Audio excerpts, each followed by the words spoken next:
So here we go, Jack. Thank you so much for being with us on this journey. And it's very early for you there in the morning, so I'm really, really thankful to you for making this time for our chat. I'm happy to be with you. And as you can see, the sun is up, so it's not that early. Great. So Jack, staying with the word early, if we go early in your life, which is your childhood, any memory that you can share with us, which has stayed with you as sort of a guiding light or something that connects with your work right now? Oh yeah, very, very much. I mean, not any particular flashbulb memory, but it's very important to me to reflect that my parents were a big influence on me. My mother was a Holocaust survivor, and so that was a theme in the household, that I never met my grandparents because they were killed for being Jewish. So prejudice and discrimination was a major theme in my childhood. And my father was really essentially a civil rights activist. And he worked with people, although he was a Jew and a rabbi, he worked with people from all different groups, and he worked a lot with African Americans and with Mexican farm workers. He was quite close with Cesar Chavez. He even got to know the Dalai Lama, who was interested in understanding how Jews survived in a diaspora, given that Tibetans were faced with that same dilemma. And so, so my parents were a major inspiration, and I thought I was going to become a civil rights attorney. You can hear my dog growling in the background. She must have. This is 2020. Perfectly all right, Jack.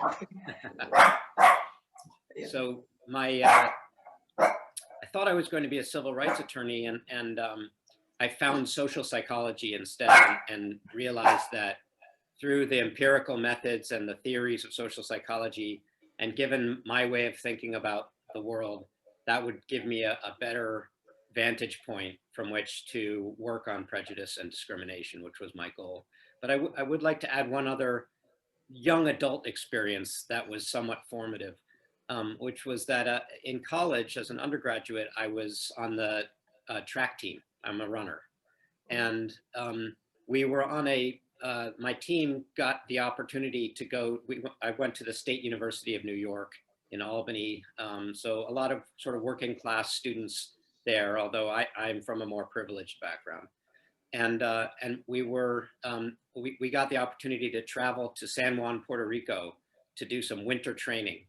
Our coach was from Puerto Rico, and he arranged this whole trip.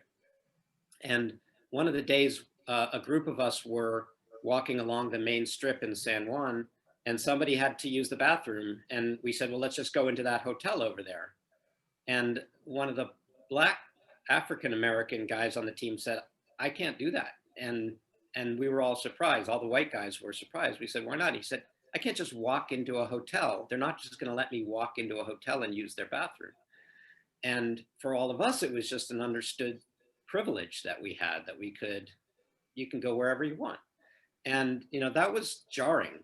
And it made me very sad. And I had an abstract understanding of all of that. I understood that as a white person, I had privilege, and that Black people had less privilege and less opportunity and were the subject of police scrutiny and the like. But it didn't occur to me that on such a mundane level, that such a fundamental right of using a bathroom would be deprived of somebody in the year, whatever it was, 1986. And so that was quite formative, and it's come back to me a lot when I think about how Black people in America have to deal with policing, and how white people like me get to take a lot of things for granted.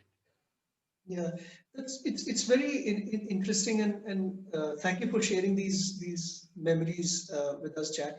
And if I were to just see how you would respond to the following, I think each of us would have different kind of privileges depending on various factors, you know, right from skin color to gender to height to you know, the clothes we wear, and you know, so there are various ways in which these privileges come to us. And then there are, and each of us also have some, if I may use the word, unprivilege of our own ways. You know, sometimes being someone because of your race or caste or nationality could become an inhibiting factor. This is true of all human beings. You would agree. You would agree on this. Absolutely, it's true based on the categories that we belong to, and it's true based on our own individual attributes. One of the challenges of social psychology is, which is my field of training, is helping people differentiate, you know, what advantage comes from your own hard work or your own innate abilities, and what advantage comes from the group that you belong to that's given a lot of credit, and sometimes unconsciously. But I agree, we all have various advantages and disadvantages, and they come from different sources. Here's my dog, he's got a lot of advantage.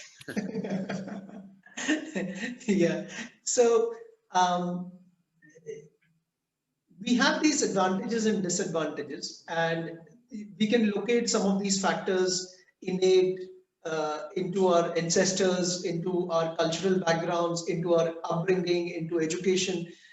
The point I'm trying to make is this is so complex in the sense it's multi-factor and also has a multi-impact in the sense that it impacts so many other factors also. Given this complexity of being driven by multiple factors, impacting multiple factors, how do social psychology function to triangulate and ensure that you're dealing with the right factors and picking them up? Well, you put your finger on the big challenge that faces social psychologists, and particularly faces people like me who are social psychologists working in public policy and trying to actually help people like government officials figure out how to guide other people's behavior. So that is a very vexing challenge. The way that social psychologists have addressed it is to contain things by running carefully controlled experiments, oftentimes in a laboratory room. And so they're studying the complex human psychology that goes into all of the, if we're measuring racial attitudes or economic attitudes or feelings, or memory processes, those are all exceedingly complex in and of themselves. And then if you put them into the social environment, they get all the more complex because they're getting triggered by all of the stimuli in the environment and all of the memories and all of the life experiences. So social psychologists have coped with that by constraining things and simplifying things so they can make strong causal inferences that this experimentally manipulated variable is the causal factor that gave rise to this differential behavior. But then when we move outside the laboratory, it gets much more complicated. And ideally what you see is a combination of careful laboratory experimentation, some field experimentation, some correlational observational research with field data. And what you want to see is a convergence of those various lines of inquiry so that they're all at least in line with each other. They won't say exactly the same thing, but if you see, for example, that in a laboratory, people are prone to, in the case of my kind of research, prone to associate Black Americans with weapons and crime as opposed to white Americans. And then you see in the real world data that among those who are fatally shot by the police, Blacks who are fatally shot are twice as likely to be unarmed as whites who are shot. That's the kind of convergence that we look for. It's not perfect, but you want the research to reach a critical mass where you can have a degree of confidence that you can say, the advice that I'm giving to these law enforcement professionals is better than the intuitions that they've been operating on up to this point. Yeah, that's a great segue, Jack, to if you can take us through how over the years, you progressed in your own narrowing of this. How did you arrive at finally writing down this wonderful book, Suspect Race? How was the journey like? So I'm going to first give a caveat, which is that I always give, which is that people, myself included, whenever trying to explain how they got to a certain point, tend, I think, to impose a level of coherence on the narrative that is artificial. It's a hindsight bias, that we have. So Yeah. I'll tell this story with that humility in mind, that I think a lot of it was just good fortune and luck. But as I mentioned before, I came to social psychology as somebody who really wanted to understand prejudice in the service of reducing its impact, particularly discrimination. And part of that was through my own personal family history. Uh, and interestingly, again, my mother's experience as a victim and as a very courageous survivor, and my father's experience as the kind of person who tries to help people like that, and the beauty of their union in that way. And then just exposure to my father's, all the things he would talk about on a daily basis about who he was trying to help and who was suffering, and then reading the right things and the like. So I came to social psychology, and I spent that 5 years in graduate school, with my nose to the grindstone, learning about, I studied multiple things. I studied hate crime, I studied emotion and politics, but I primarily studied implicit bias. So how biases, prejudices, and stereotypes operate outside of conscious awareness and control, but nevertheless cause us to discriminate even in spite of our best intentions. And so I really got very deep into the cognitive psychological literature, and I ran many, many experiments in the laboratory and got very well versed in all of that. And as I was emerging from graduate school, as I was taking my head out of the sand and embarking and moving from New Haven, Connecticut to Berkeley, California to start my postdoctoral research, and I started thinking more and more about public policy, I happened to read an article in a magazine, a very good sort of centrist political magazine called The New Republic. And I happened to read an article by a Black Harvard law professor, constitutional scholar, Randall Kennedy, and this is 1999, and he wrote this compelling article critiquing racial profiling. And it's a sign of the times that in 1999, the argument had to be, it's not okay to racially profile. It's not okay for police to stop people on the basis of their race or ethnicity or national origin. Today, we're really more at a place where we're talking about how to prevent it. But at the time, it was kind of on the table as a point of argument. And Kennedy made a compelling constitutional, based on the US Constitution, he argued that it violates the 4th and the 14th Amendments for for due process and equal protection. And he's right. But my reading of the article sort of surprised me in that it seemed like he was almost stipulating or conceding that racial profiling was a rational thing for police to do and for various law enforcement and national security agents to do. Yes, question. So I wasn't able to make the connection between the rationality of it and how was that argument being rational?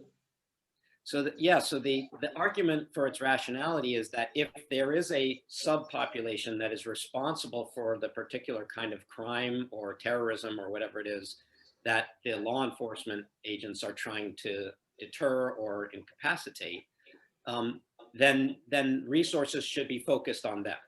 So if young Black men are responsible for most of the drug transportation, drug courier activity in a particular corridor, then those are the people who should be stopped and searched by the police.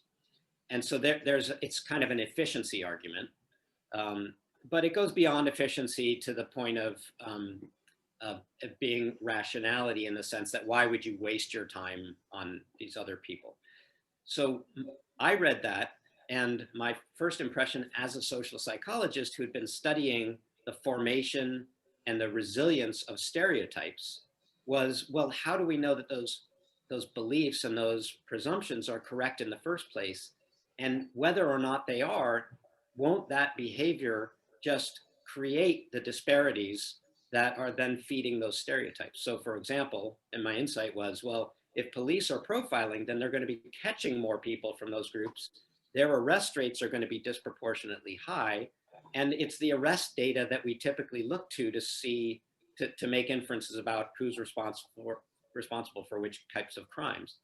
And so I set out trying to test that. And the first thing I realized, well, the first thing I did was write a letter to the New Republic in stating these general ideas, and they actually published it, and it was quite a long letter. And so I think I was empowered by that. Wow. And then I set about trying to be more empirical about it. And I quickly discovered that the data to ask and answer these questions was not available.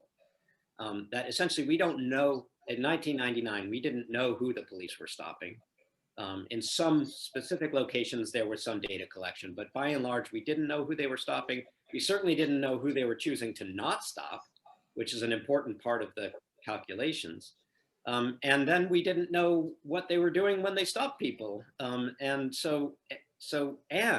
importantly, we didn't know what the underlying offending rates were.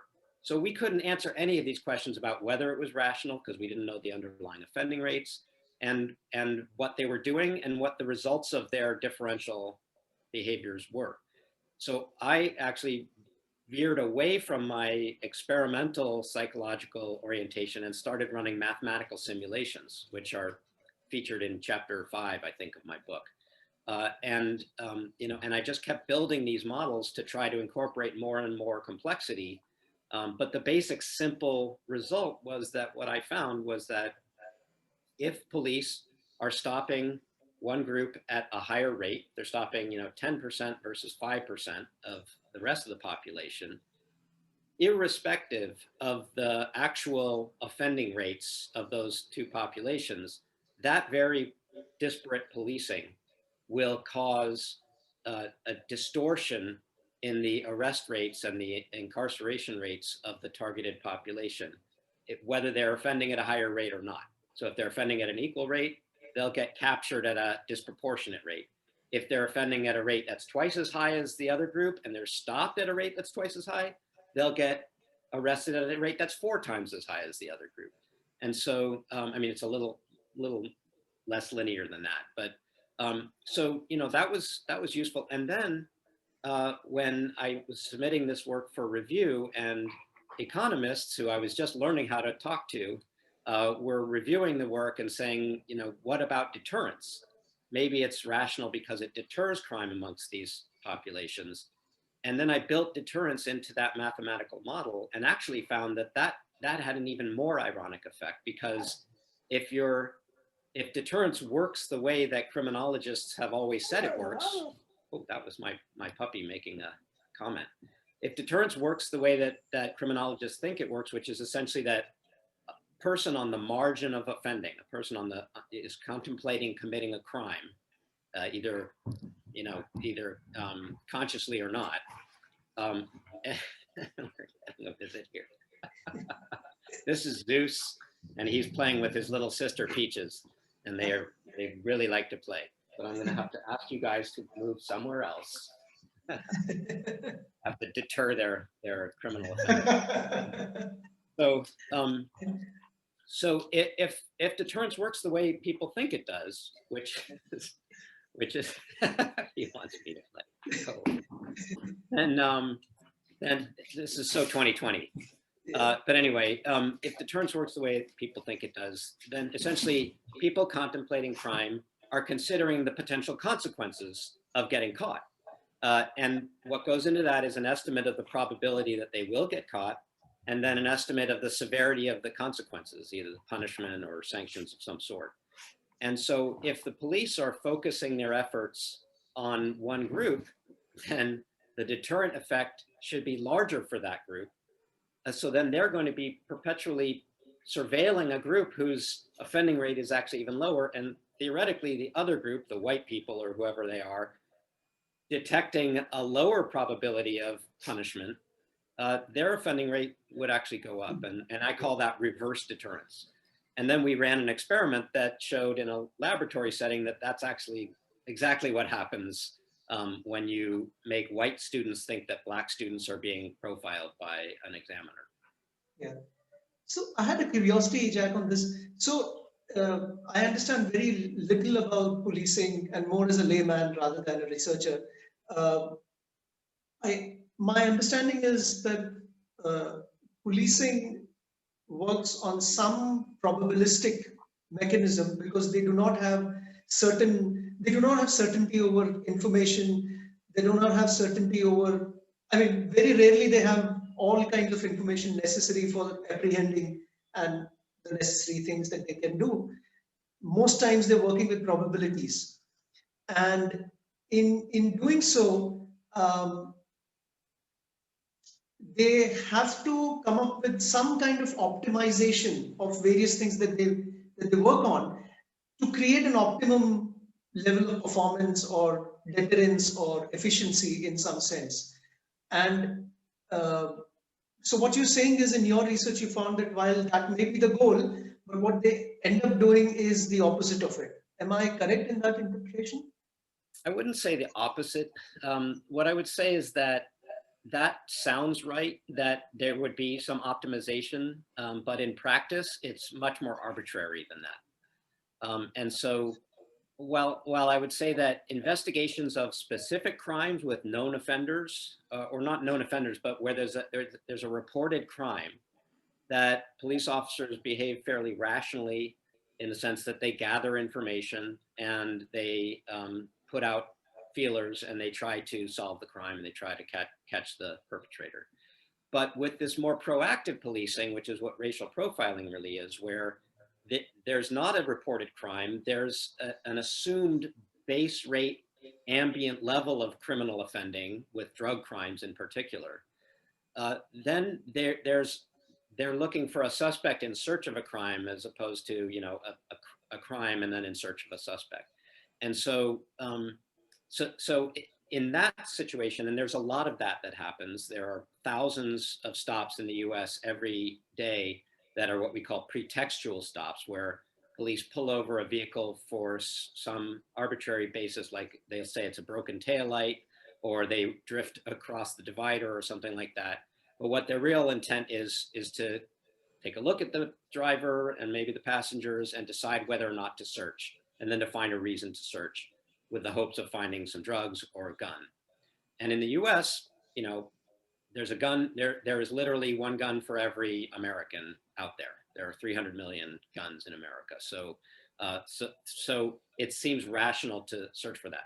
As it turns out, in most localities where these kinds of searches occur, guns are almost never found. So in New York City, for example, where they were searching in 2011, they searched 687,000 pedestrians, you know, stopped them, patted them down, primarily trying to prevent violent crime. About 0.25% of those searches yielded guns. So that's a really important data point, because overwhelmingly, when these kinds of proactive police stops occur, they are not justified in the US. They do not yield any criminal reduction effect, except perhaps for deterrence, which raises all kinds of moral and constitutional concerns about why one group should be deterred when other groups are not being deterred. And then, of course, there are the psychological consequences of being stopped by the police and searched and subjected to, you know, feelings of suspicion and all of that. And there's research indicating that those psychological effects are quite considerable, especially if you belong to a group that feels like it's a higher risk, a higher probability event, and it's likely to turn out badly. And then again, that brings us to all of the video evidence that we now have of unarmed Black people being killed by the police. So getting back to your original question, the rationality of it is quite questionable.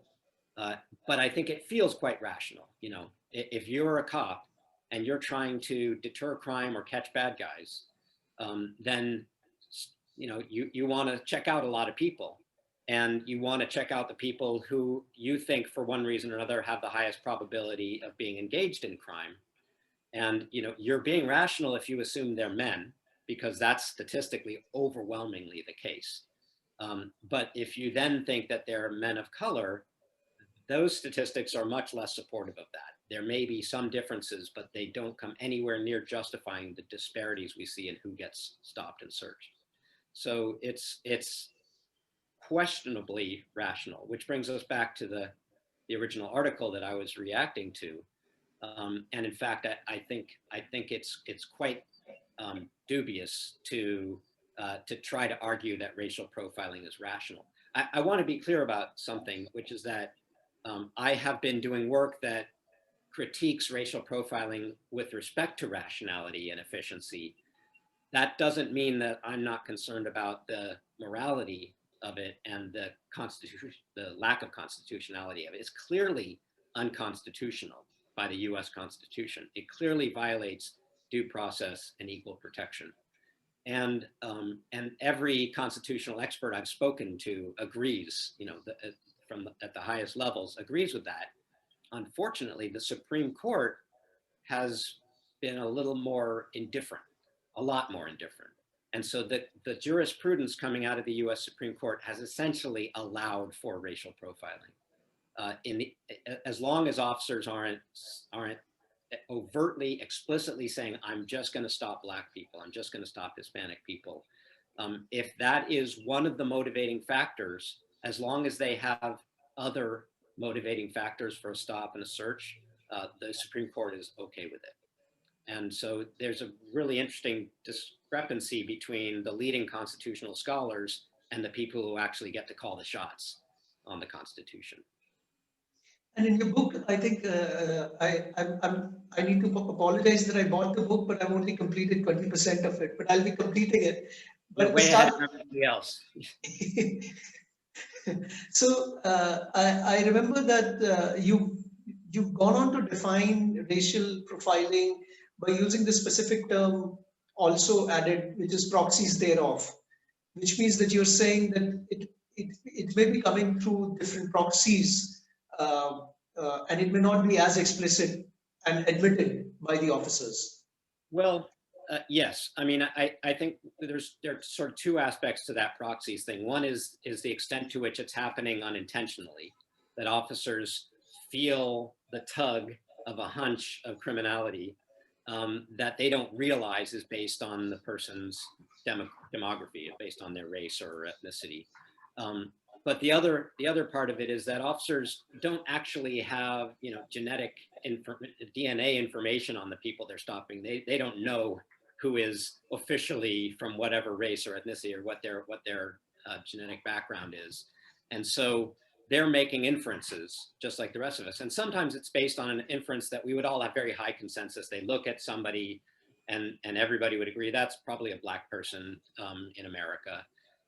But sometimes they're seeing a car go by with maybe some tinted windows, and they're making an inference based on the type of car. So it could be proxies thereof, or they may be making an inference about a car because of the neighborhood that it's in. So irrespective of their direct observation of the individual, if they are making a stop or if they're doing some kind of investigatory activity based in part on something that causes them to make an inference about the race or ethnicity or national origin of the person, that in my view is racial profiling.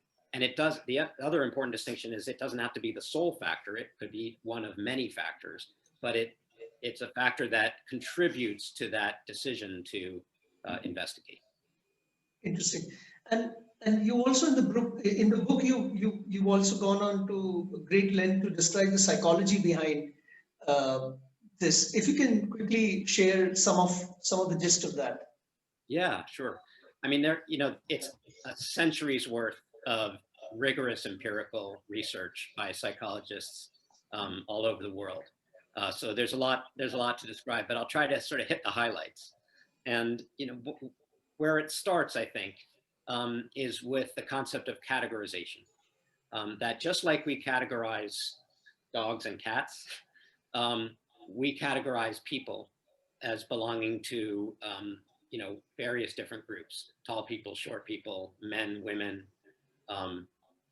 Republicans and Democrats in America today, highly salient in America today, people from India, people from the West, Black, white, etc. So just as we categorize triangles, squares, and circles, we automatically start to categorize people. And here's another story from my past, not from my childhood, but from my son's childhood. When my son was about 3 years old, my wife had him at the store. They were at a toy store, and he started playing with another little boy at the store. And we had been naively, in spite of my training in social psychology, we had been, I think I'm doing pretty well ignoring the dogs, if I do say something. Yes, yes. But it is putting a cognitive strain on, and so I'll probably be expressing more implicit attitudes. But anyway, they were in the store, and we had been trying to not talk about race and ethnicity and not categorize people on that basis. And so this, my son was playing with this little boy, and he was an Asian American boy, maybe Chinese American. There are a lot of Chinese people in San Francisco, and we hadn't told him that we had never labeled the concept of Asian or white or black or Hispanic or whatever. And so can you hear them? A little bit, but I must appreciate the way you are still concentrating on the answer. I'm gonna send them away. Yeah. Go away. I love you, but go away. So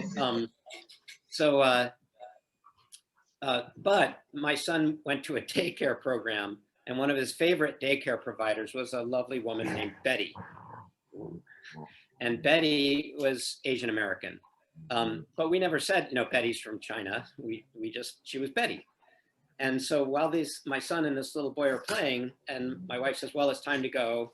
And my son pats the little boy on the hand and says, Betty. And so we had never labeled the category. We had never told him this category existed. But by 3 years old, and this is consistent with the developmental psychological research, by 3 years old, he was ready to see racial categories. And we hadn't given it a name, so he gave it a name. And that's consistent with the research, which essentially says we do this spontaneously. We do this. This is part of how we process our social world. We look for differences. We look for similarities. We categorize people based on those similarities.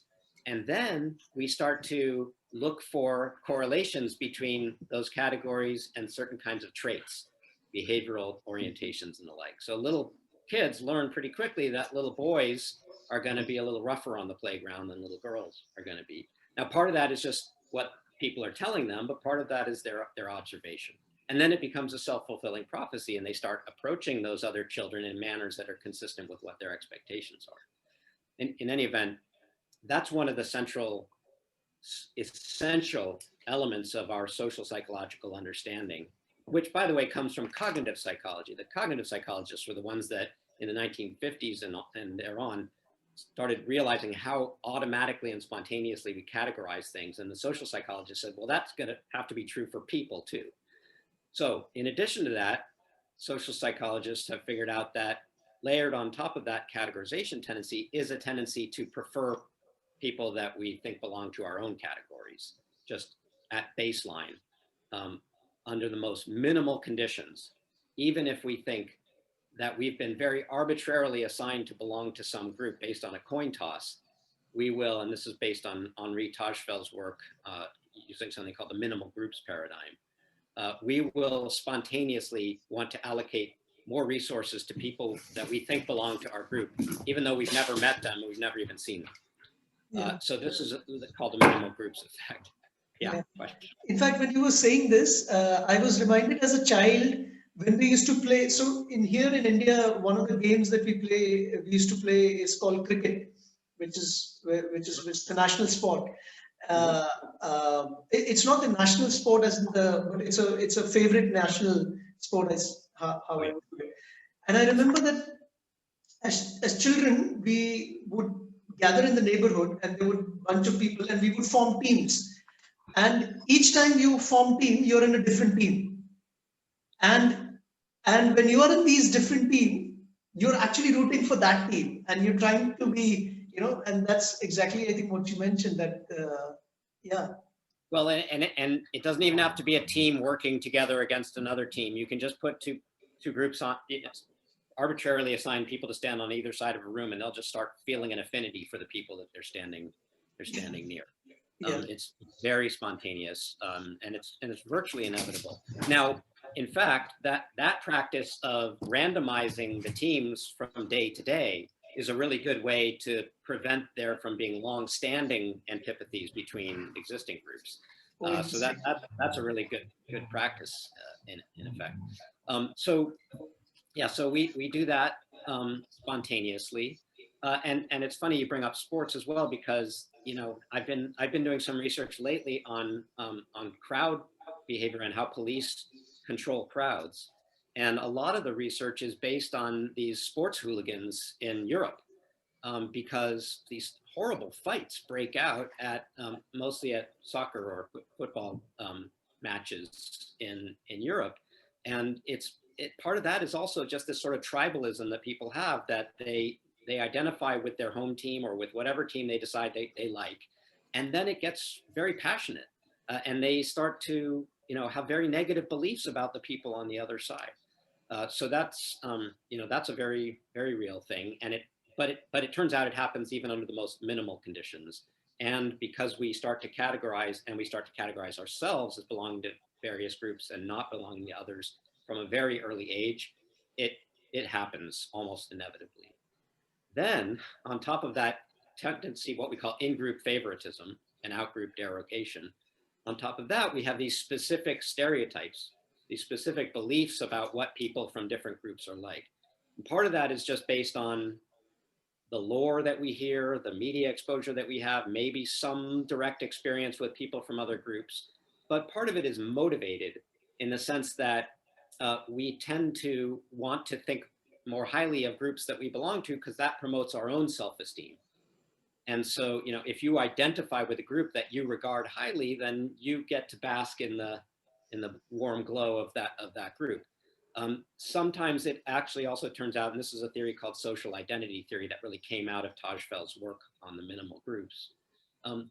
What we can also do if we want to feel better about ourselves is to derogate the outgroup, is to make ourselves think more poorly and make others think more poorly of the outgroup, because then by comparison, our group looks better. So you can improve your self-esteem by improving your group esteem, and you can improve your group esteem by comparatively downgrading groups that you would be contrasted with.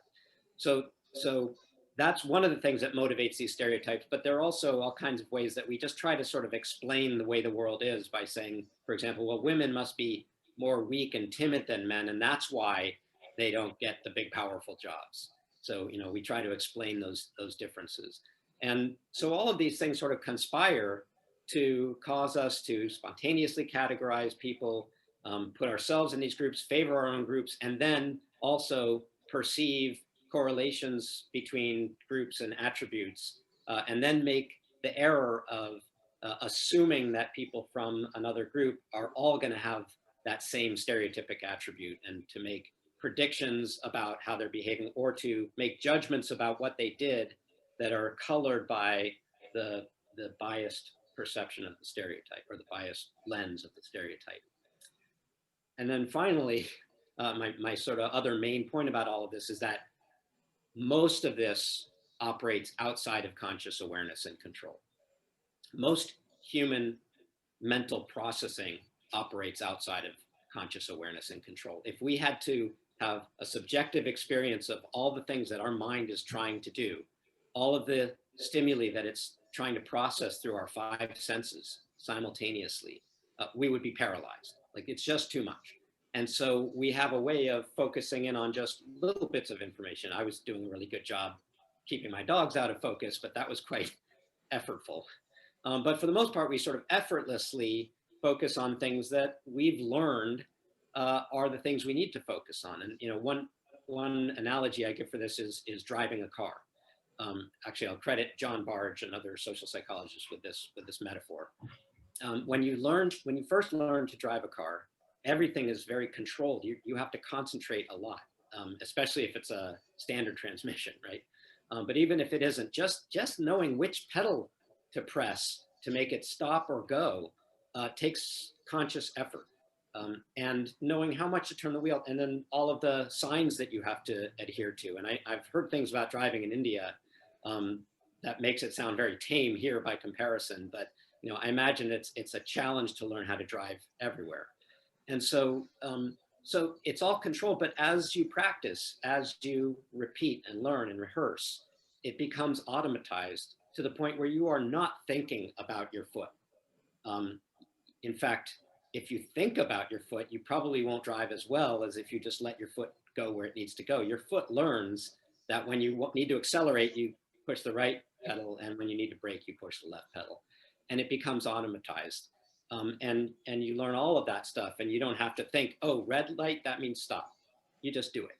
And then you can start focusing your attention on other things, hopefully not too many other things, but you can, have a conversation, you can, and all that. So most of how we process information is like that. When we first learn how to do it, even walking, is a very effortful, controlled sort of thing until it becomes automatic, and then you don't have to think about it.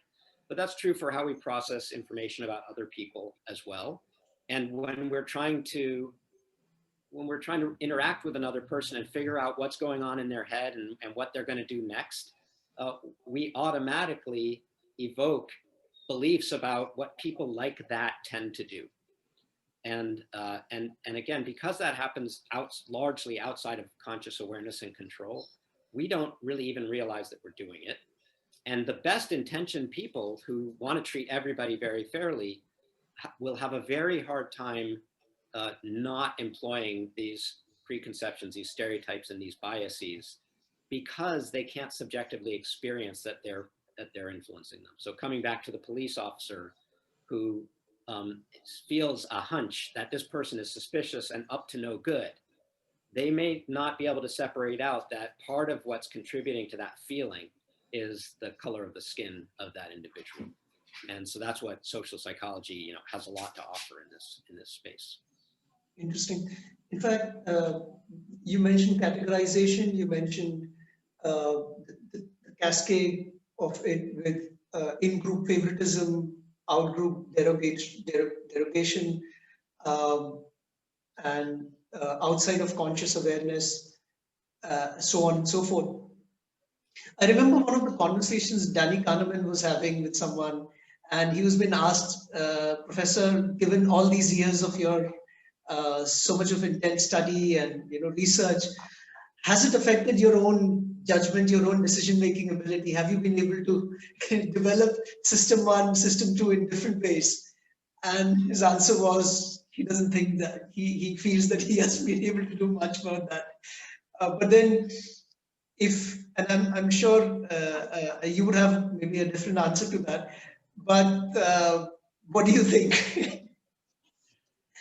So it's funny because yesterday I was reviewing job applications. We're hiring a new colleague, and it was excruciating because I knew all of the pitfalls. I knew the high likelihood that I was falling in. And even if I could identify the categories, gender, race, what university they're at now, all of these potential sources of bias on my part, even if I could identify those, I couldn't identify the hundreds of others that are more subtle that I'm not aware of. And so, and there are time limits. Like I didn't have days to look at each one of them. So it was excruciating. And then I went on later that day to have a webinar with a community on the East Coast that is trying to reform their police department. And some of the police officers there were sort of pushing back, saying, this doesn't sound so easy. And I said, oh my gosh, I should have started by saying that I just spent the whole day probably making all of these errors in spite of all of my best intentions. This is not a policing, it's not a policing problem, but it's a problem for policing. But it's a human problem. It just so happens that police officers have unparalleled authority and power, and they can literally take life. So it's especially important, and they are agents of the government. So that's especially important. But I wield power over people with job aspirations, with career aspirations, and I don't have much confidence at all. What I do know is that there are some institutional and organizational things that we can do to reduce the likelihood that these implicit biases are going to be influential. And one of those obvious things is to give people more time to make their decisions so that they can let the controlled processing dominate the automatic processing, and to also have them not be distracted while they're doing that, have be well rested and caffeinated or whatever it is, and not have dogs in their face. But also, formalizing the procedures, using checklists, and being prescriptive about what you should be looking for instead of just kind of going with your feelings. And that could apply to personnel managers or human resources managers, and it could apply to police officers as well. With police officers, again, they make a tremendous amount of discretionary contact with civilians, and a lot of it is not helpful and unnecessary. So one thing we're seeing is that departments like New York and Oakland, near where I work, have reduced their vehicle and pedestrian stops dramatically without there being any increase in crime. And that has also reduced the disparities, the racial disparities in who's getting stopped and searched. So one simple thing like that, which is don't do the things that are most vulnerable to the implicit bias. You can make change that way. You can really make progress that way. It doesn't completely solve the problem, but it's a big chunk out of the problem.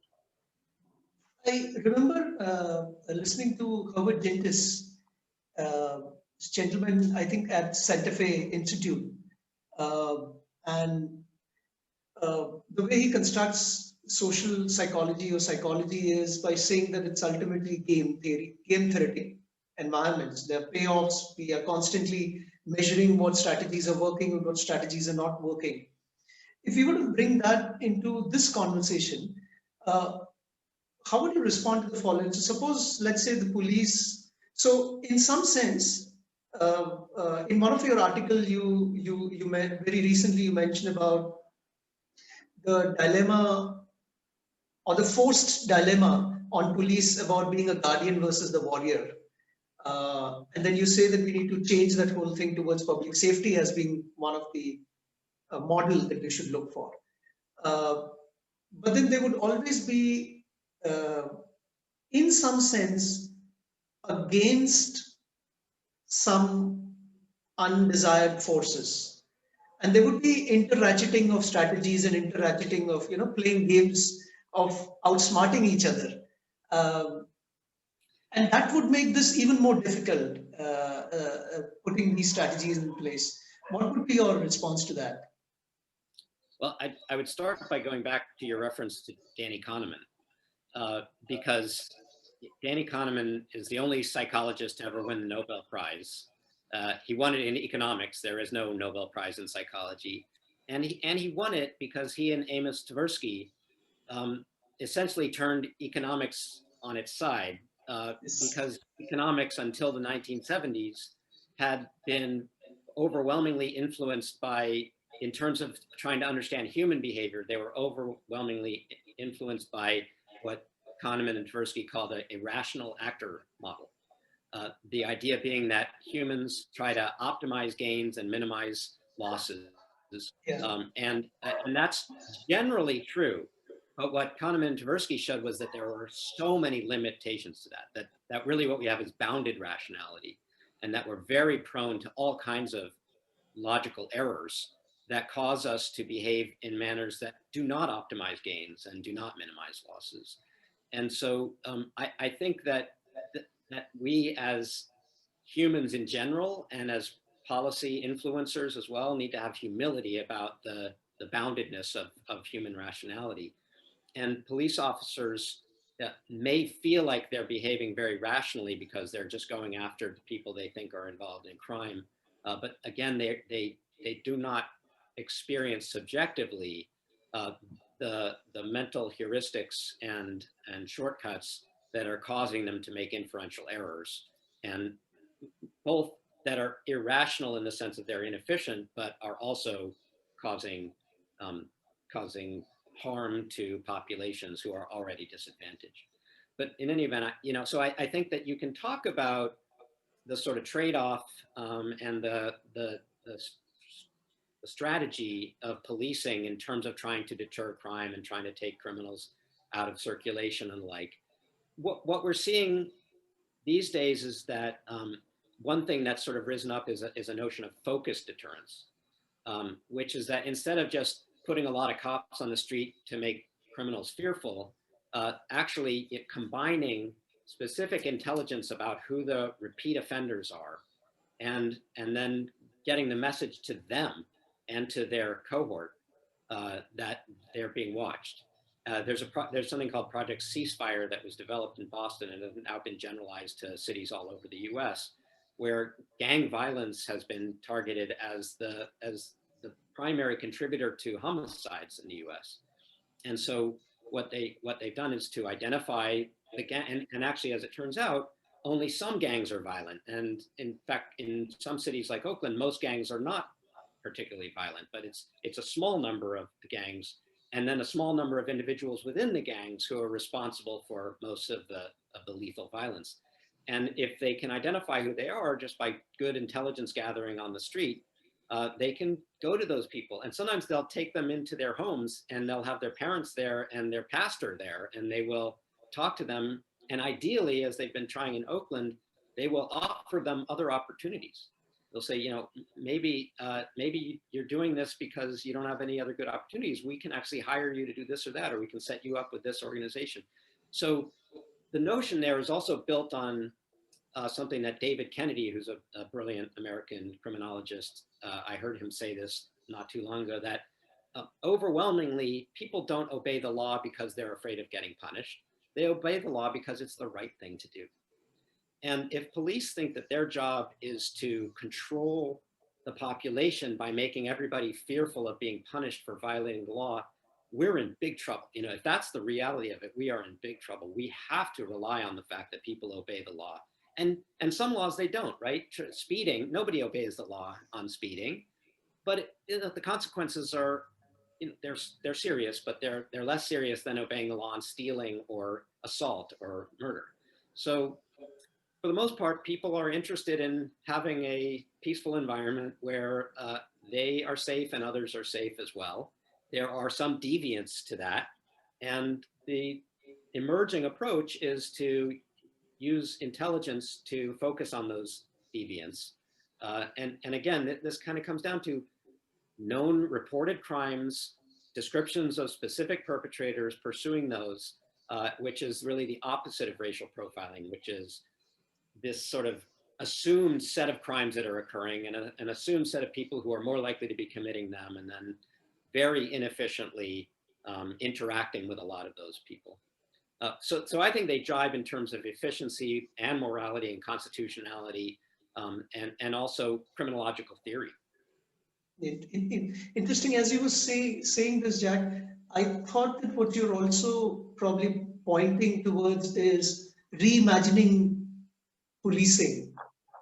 And so that's at one level reimagining the overall concept of policing. And in practical terms, maybe also what I hear you say, or through your efforts,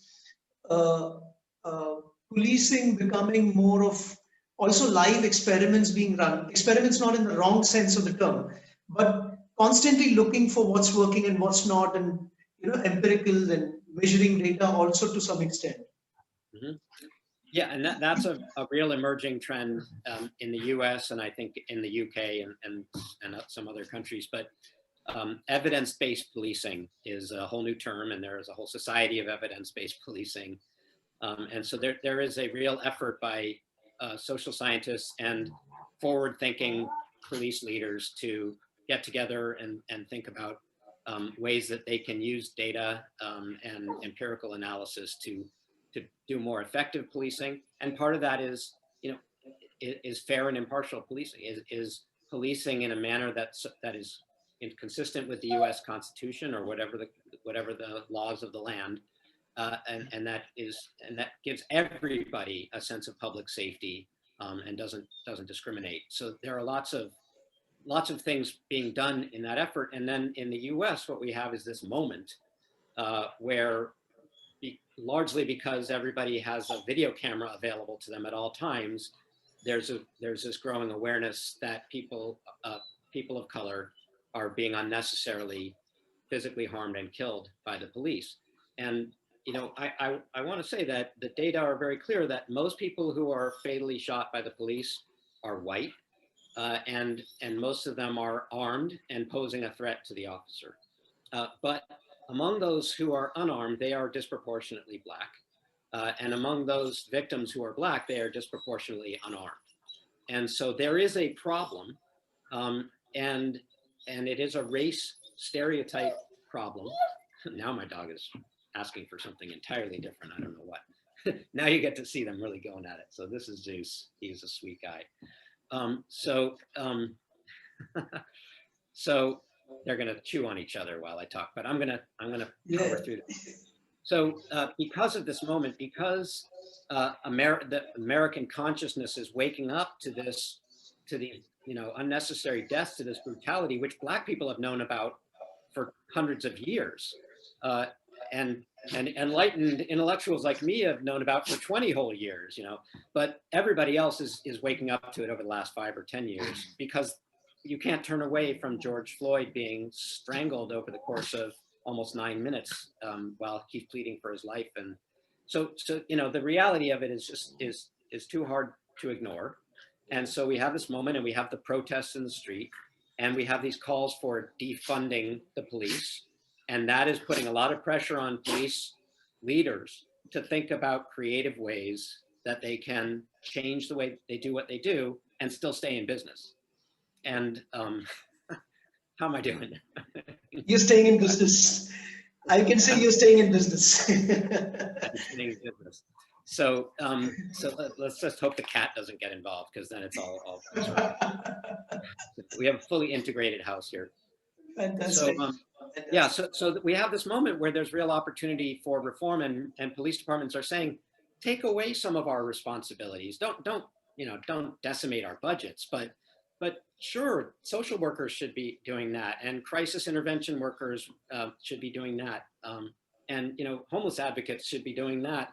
We don't need to be doing all this stuff, and there's a real opportunity for improvement. That still leaves us with the trouble of how the police handle crime investigations and whether they're racially profiling or not. That doesn't solve that problem, but it could take a big bite out of the lethal force problems that we're seeing, and some of the other abusive practices that we see from police from time to time. Interesting. And I have some questions that might be interesting for our viewers to see. So I would like to come back some other time and seek your convenience and continue this conversation. Jack. Okay, yeah, I'd love that.